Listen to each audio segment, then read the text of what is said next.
एक न्यू पूछ ले गुरु जी ते मुझे नाम दे देंगे। तो उसने जाके कहा महाराज जी भगत जी आए हैं और यूं कहे दीक्षा मिल जाएगी। कहा बेटा बोला। तब उसने क्या बोली, कहा जा नाम देंगे आपको। सेठ जी जाकर बैठ गया पास में, कहने लगा भाई सुन ले लाला जी।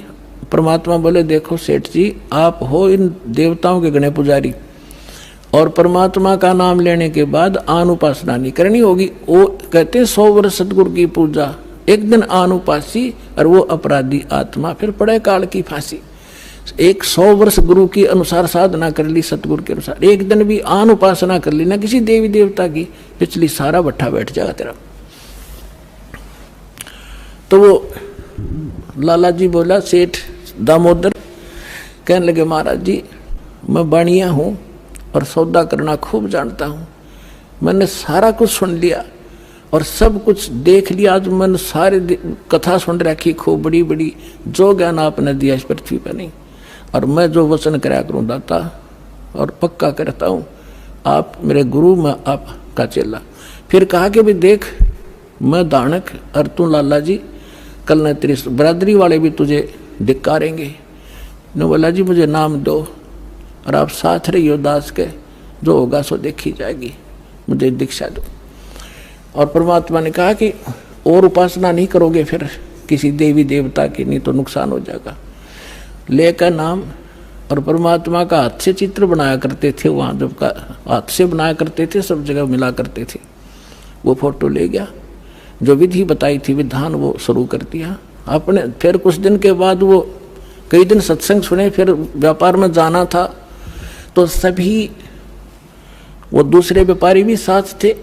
अब उसने क्या किया, उस जहाज के अंदर उसने अपना एक कक्ष बना रखा था जिसमें सारे देवी देवताओं के फोटो थे और वहीं अपना घंटी बजाया करता, बैठ कर आरती करा करता, जय गणेश देवा माता थारी पार्वती, ये सारी कथा सारी आरती करा करता। अब उसने क्या किया, जाके पहले सारी मूर्ति उठाई और समुद्र में जहाज उठाए, समुद्र में जल प्रवाह कर दी और एक फोटो परमात्मा कबीर जी का लगा ली। अब दूसरे जो थे वो लाला जी, उन्हें देखा रहे दामोदर ये देवी देवताओं के फोटो कहाँ गए। तो उसने बताया भाई मैंने दीक्षा ले ली गुरु जी से, और गुरु जी का जो सतगुरु की पूजा करते हैं ना वो देवी देवताओं की पूजा नहीं करनी होती, इसलिए मैंने वो आदर के साथ जल प्रवाह कर दिया। तो वो सारे कहने लगे रहे तू भट्ठा बैठावेगा, तेरा नाश हो जाएगा। क्या है ये कबीर, ये धानक एक जुलाहा, इसकी कड़फंटी में आ गया तू, कहाँ बातों में आ गया, तेने देवता छोड़ दिए, रामकृष्ण जैसे बलवान भगवान छोड़ दिए, देखना तेरा क्या होगा। वो बोले भाई कुछ भी हो मेरे साथ, आप अपनी क्रिया करो, मैं आपको ना कहता, आप मेरे पीछे क्यों पड़ गए, मैं अपनी करूँगा आप अपनी करो।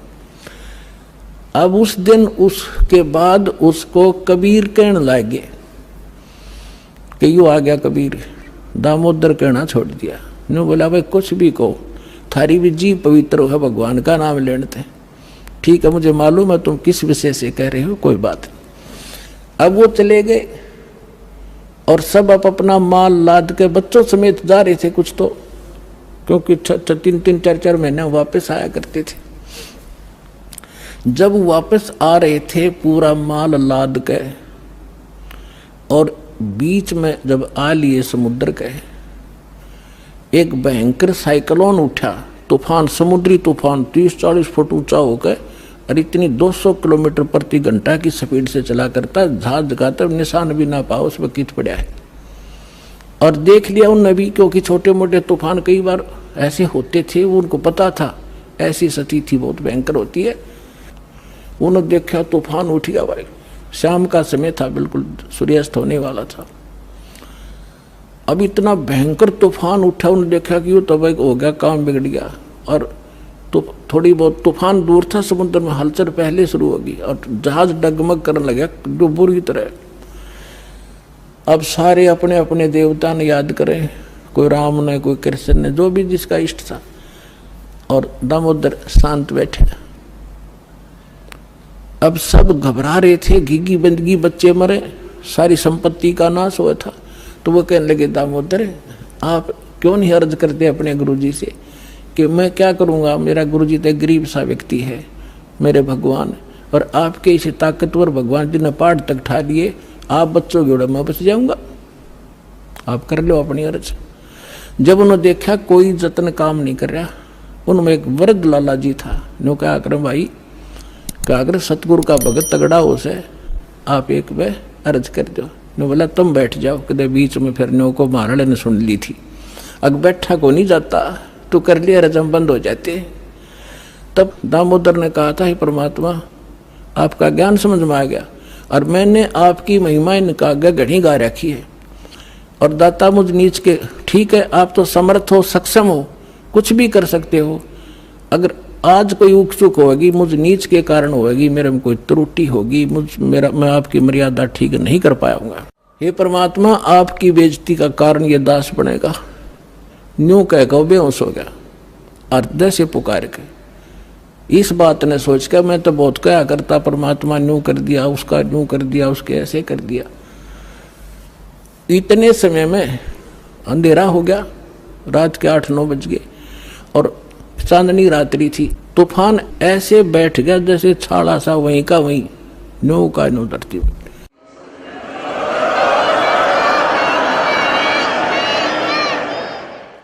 और समुद्र के जल में जरा सी भी हलचल नहीं। अब उस दामोदर को पानी के छींटे छाटे मार के मुंह पे होश में ले आए। तब उन्होंने कहा कि भाई दामोदर हमसे बड़ी घनी गलती हुई, हमने आपके गुरुदेव की बेइज्जती करी, हम कति नीच प्राणी हैं। और उन्होंने संकल्प कराया था कि यदि आज जान बच गई, हमारे भगवान तो फेल हो लिए, जब आज ये तूफान रुक गया, हमारी जान बच गई, दामोदर हम तेरे साथ चलाएंगे, नाम लेंगे उस परमात्मा का।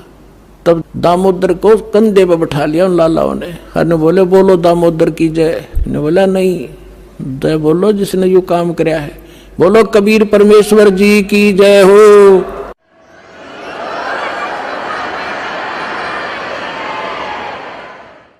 अब उधर से परमात्मा उसी दिन रात्रि में सत्संग कर रहे थे 7-8 बजे सी, और सर्दियों का मौसम था। अब कुछ भक्त सामने आसपास बैठे थे, एकदम परमात्मा ने क्या किया, ऐसे मुंह पर कर नो हाथ फेर कर ऐसे झटका दिया। आसपास के बैठे भक्तां के छींटे लगे। उन्होंने सोचा भी पसीने कैसे आगे सर्दी में, गुरुजी आपके पसीने आगे? तो पर वो बोले ना भाई पसीने को नहीं आए। और क्या था, ये पानी कहाँ से आ गया?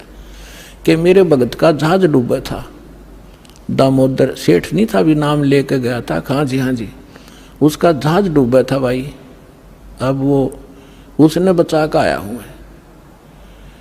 अब वो भगत सोच रहे थे अक भाई, अब क्योंकि हम भक्ति अवश्य करते हैं लेकिन विश्वास दृढ़ नहीं होता।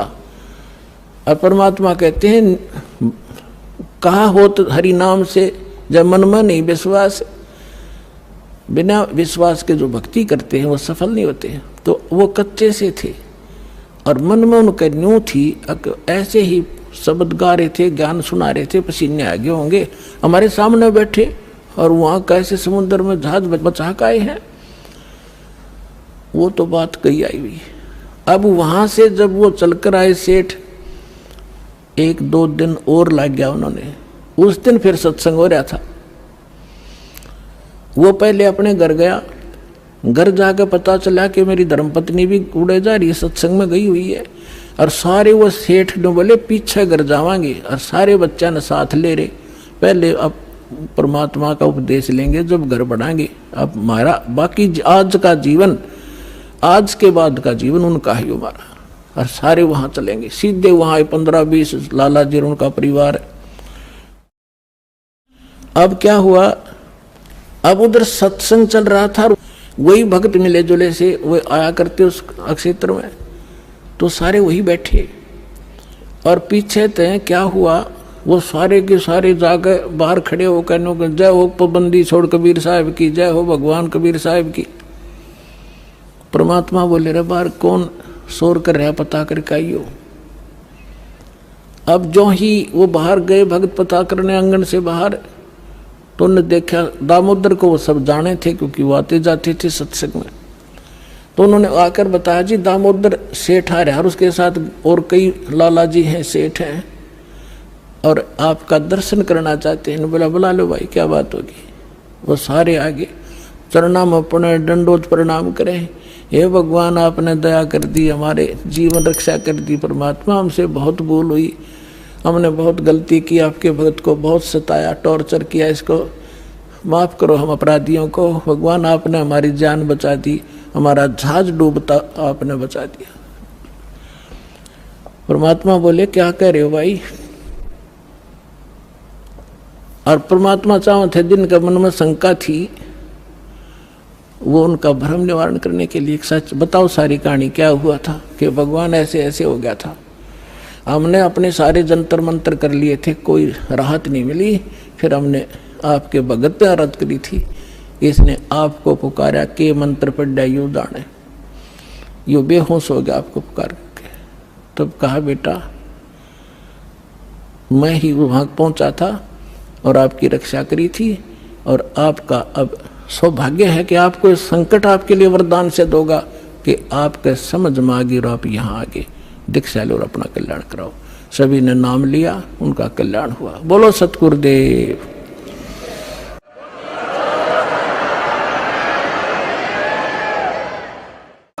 दामोदर सेठ के हुए थे अकाज, अर्ज करी डूबता देखे जहाज। दामोदर सेठ के हुए थे अकाज, अर्ज करी डूबता देखे जहाज।